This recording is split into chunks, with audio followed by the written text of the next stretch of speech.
আজকে মূলত আমরা করবো হচ্ছে আপনার বেনেডিক্ট সলিউশন টেস্ট। হ্যাঁ, বেনেডিক্ট সলিউশন কেন করি? গ্লুকোজ দেখা যায়, ইউরিন স্যাম্পলে গ্লুকোজ কী পরিমাণ আছে। আরেকটা বিষয় হচ্ছে কি, আপনাদের এই যে আমরা যে প্রসিডিউরগুলো দেখাচ্ছি, আপনাদের মূলত অস্পির সময় 3টে প্রসিডিউর থাকে। একটা হচ্ছে হিট কোয়াগুলেশন, আরেকটা হচ্ছে বেনেডিক্ট, আরেকটা হচ্ছে 70% সলিউশন তৈরি। এই সলিউশনটা আপনার হচ্ছে অস্পির মধ্যে 3টে স্টেশনে থাকবে, একদিনেই 3টে থাকবে। হ্যাঁ, আপনাদের 3টেই করতে হবে এবং হচ্ছে আপনারা কিন্তু সময় পাবেন খুব কম সময়, বড় যে 2 মিনিট করে পার হচ্ছে স্টেশনগুলোতে পাবেন। তো 2 মিনিটের মধ্যে আপনার এই প্রসিডিউরটা কমপ্লিট করতে হবে। যে আপনার হচ্ছে হিট কোয়াগুলেশনের প্রসিডিউর, দেন হচ্ছে বেনেডিক্ট সলিউশনের স্টেশনে যে ওইটা কমপ্লিট করতে হবে। তো ওইভাবে প্রিপারেশন রাখবেন যেন আমরা দ্রুত কমপ্লিট করতে পারি স্টেপ বাই স্টেপ।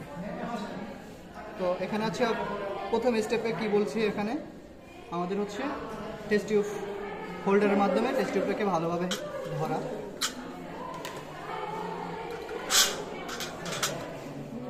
আচ্ছা, একটা বিষয় হচ্ছে হিট কোয়াগুলেশনের, যেটা বলছিলাম যে আমার যেহেতু হিট করতে হবে আপার পার্টে, তাই আমরা ধরবো হচ্ছে লোয়ার পার্টে।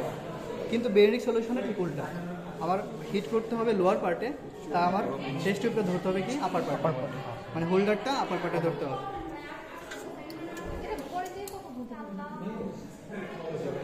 এদের এই দরজার সামনে দাঁড়াই কথা বলা কি অবস্থা, পুরো ক্লাসরুম খালি করে আছে, কমন সেন্স নাই এগুলো বলিস না, কষ্ট করে।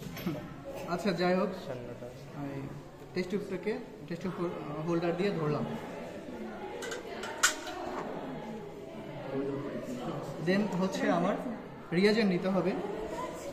আচ্ছা, আরেকটা বিষয় হচ্ছে শুরু করার পূর্বে আমাদের হচ্ছে কী কী ইনস্ট্রুমেন্ট লাগবে সেগুলো আগে জানতে হবে।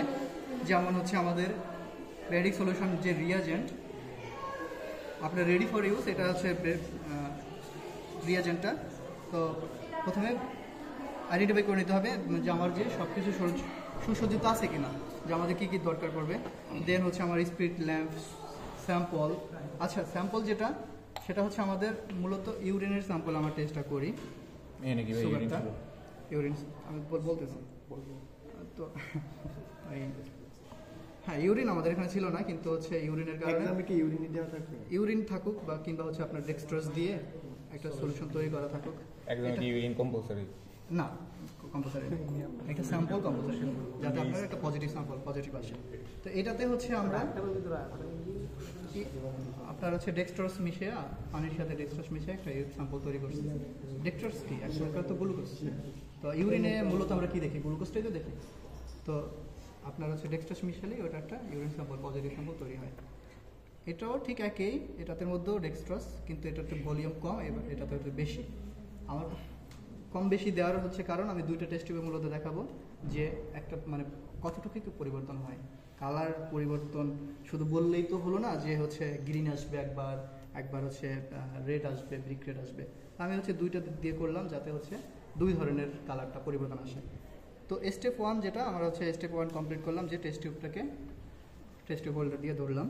দেন হচ্ছে আমার রিয়াজেন্ট নিতে হবে 5 ml করে। আমাদের এটা হচ্ছে রিয়াজেন্ট, 5 ml রিয়াজেন্ট তুলবো সিরিঞ্জের মতো 2টা টেস্ট টিউবে।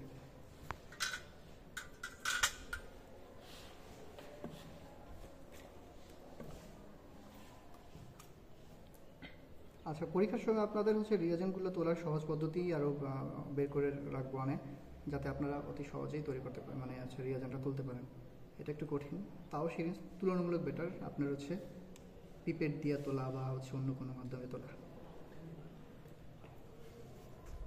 সিরিঞ্জে তুললে তো নাম্বার কাটবে, সিরিঞ্জে তুললে নাম্বার কাটবে না, আমি এভাবেই আপনাদের তোলার জন্য বলবো।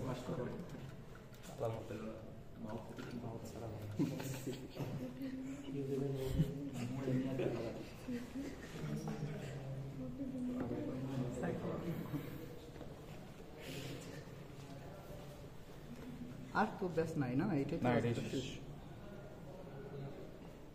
আপনাদের আর কি 2 দিন ক্লাস নিতে হবে।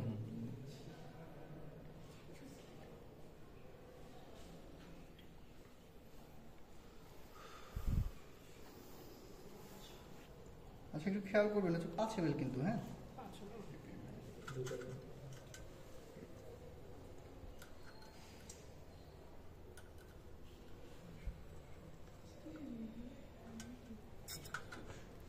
Finger nose test.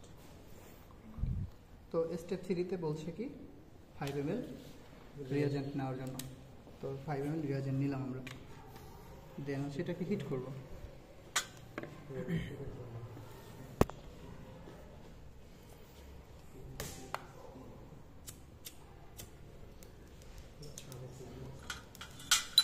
আচ্ছা, রিয়াজেন্টটাকে হিট করার কথা কেন বলছে? আপনার হচ্ছে রিয়াজেন্টটা মূলত হিট করলে এটার পিউরিফাইটা বোঝা যাবে যে এটা ঠিকঠাক আছে কিনা, ডেট এক্সপায়ার কিনা, কিংবা হচ্ছে নষ্ট কিনা, ড্যামেজ কিনা, এটা হচ্ছে আপনার ধরতে পারবো যদি কালার চেঞ্জ হয়ে যায়।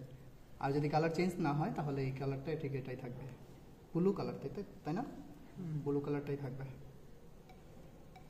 তো হিট করার ক্ষেত্রে এই জিনিসটা কিন্তু আবারও আমি হচ্ছে আপনাদের সাবধান করে দিলাম যে সামনে যেন কোনো লোক না থাকে। এই যে একটা বাড়ি খেয়ে হচ্ছে আপনি ছিটে যাবে, ছিটে যদি গায়ে পড়ে, এটা তো হিটেড, তো হচ্ছে গায়ে পড়লে তো লাগতে পারে, হ্যাজার্ড হওয়ার সম্ভাবনা আছে। তো সামনে যেন কেউ না থাকে, খেয়াল করতে হবে সেটা।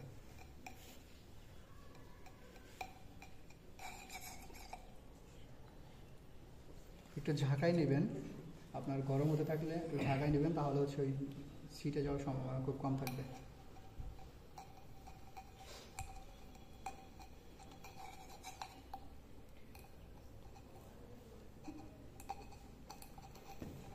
স্টেপটা আমি হচ্ছে এইটা ঠিকঠাক বলি নাই। আপনার স্টেপ 1-এ হচ্ছে টেস্টিভ হোল্ডার ধরা, স্টেপ 2-তে হচ্ছে রিয়াজেন্ট নেওয়া। আমার এটা এখন যে স্টেপটা করছি এটা হলো স্টেপ 3। আচ্ছা, আবার এখন হচ্ছে মানে হিটটা কমপ্লিট করলাম। হিট কমপ্লিট করার পরে আমি একটু এটার সাথে একটু পার্থক্য নির্ণয় করার চেষ্টা করবো, যে কোনো রকম পার্থক্য ফিল করি কিনা। পার্থক্য আছে কোনো? কালারটা একই রকম, অলমোস্ট।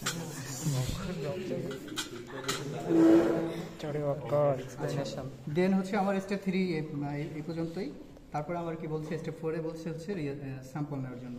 তো আমি হচ্ছে প্রথমে কম স্যাম্পল, প্রথমে যেটা এটা হচ্ছে আমার একটু কম দেওয়া ছিল ডেক্সট্রোজটা, এটা দিয়ে টেস্টটা করবো প্রথমে। এবং আপনার হচ্ছে স্যাম্পলটা নিতে হবে কত পার্সেন্ট, কত ফোঁটা? আপনার হচ্ছে 8 ফোঁটা স্যাম্পল নিতে হবে।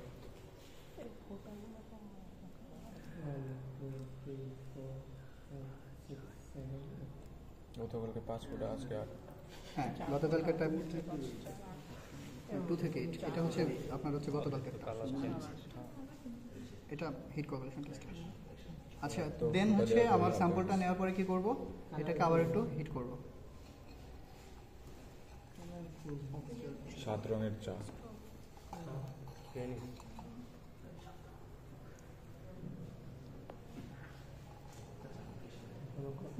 পুদিনা পাতার কালার হয়ে গেছে, এখন আবার উল্লো কালার হচ্ছে ওর যতক্ষণ পর্যন্ত আবার। এবং হচ্ছে রিপোর্টটা কিন্তু বেশি সময় অপেক্ষা করে নেওয়া যাবে না। আপনার হচ্ছে মনে করেন 2-3 মিনিটের মধ্যে রিপোর্টটা নিতে হবে, যে আমি এটা রেখে দিলাম, রেখে আধা ঘন্টা পরে রিপোর্টটা নিলাম, তা হবে না। অবজার্ভটা আমার 2-3 মিনিটের মধ্যে করতে হবে, কারণ আমি এটা যতক্ষণ পর্যন্ত রেখে দেবো তত বেশি ডিপ কালার হবে। ঠিক আছে, দেন হচ্ছে আমার স্টেপ 4-এ তো হিট করা কমপ্লিট, স্যাম্পল নিয়ে এটা কালার চেঞ্জ হবে। হ্যাঁ, কয়েক টাইম কালার চেঞ্জ হয়েছে। আপনার হচ্ছে হিট করতে হবে মরিচের কালার না, মরিচের কালার। দেন হচ্ছে এটা অবজার্ভ করবো কালারটা। তো এটাকে আমরা কি হিসেবে নির্ণয় করতে পারি, যে পজিটিভ রিপোর্ট হিসেবে নির্ণয় করতে পারি। ঠিক আছে, আমরা এখনই হচ্ছে এটাকে কালার ধরবো না, এটা আরেকবার চেষ্টা করি অন্য একটা স্যাম্পল দিয়ে। আমি কম ডেক্সট্রোজ দিয়ে করলাম, এটাতে আমার পরিমাণটা কম ছিল এবং এটাতে হচ্ছে আর একটু বেশি ছিল। তো বেশিতে আমার কি পরিমাণ আসে সেটা আবার একটু দেখব। আমাদের স্টেপ 1 তো কমপ্লিট করাই হচ্ছে আপনার হোল্ডার দিয়ে টেস্টটিউবকে ধরা, দেন রিয়াজেন্ট নেওয়া স্টেপ 2-তে, আর গরম করবো, এটাকে হিট করব। আচ্ছা, 2বার কেন তুললাম, জাস্ট এটার জন্যই মূলত, পার্থক্যটা কতটুকু কি পার্থক্য এটা দেখার জন্য।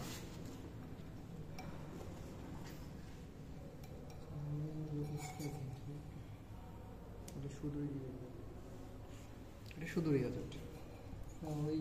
আর যদি আপনার রিপোর্ট যদি নেগেটিভ হয়, তখন হচ্ছে আপনার এই কালারটা কিন্তু স্যাম্পল দেওয়ার পরেও চেঞ্জ হবে না। তাহলে কালার চেঞ্জ হবে না, কালার চেঞ্জ হবে না, মানে নেগেটিভ হলে চেঞ্জ হবে না। আচ্ছা, আরেকটা বিষয় হচ্ছে আমরা এই যে কালার চেঞ্জের ব্যাপারটা, কয় ধরনের কালার চেঞ্জ হয় সেটা কি জানা আছে?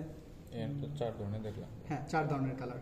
আপনার হচ্ছে গ্রিনিশ, গ্রিন থেকে ইয়েলো, ইয়েলো থেকে রেড, তার দেন হচ্ছে বিগ রেড। এই 4 ধরনের কালার চেঞ্জ করতে হবে।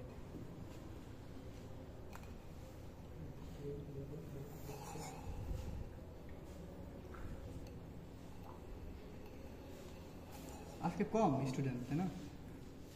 না সবাই ছিল প্রথম দিকে তো সবাই ছিল, ওই জন্য মোটামুটি অনেকে ছিল প্রথমে। আচ্ছা, এটা হিট কমপ্লিট করলাম, দেন হচ্ছে আমার রিয়াজেন্ট নেব, সরি স্যাম্পল নেব। 8 ফোটা।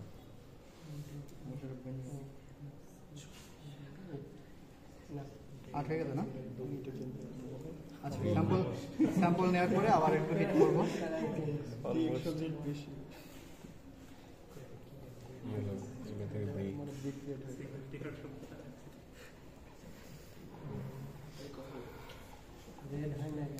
এটা হচ্ছে গাঢ় মরিচ একদম। এটা হচ্ছে একদম খাঁটি মরিচ, এটা হচ্ছে কাঁচা মরিচ। খেয়ে দেয়।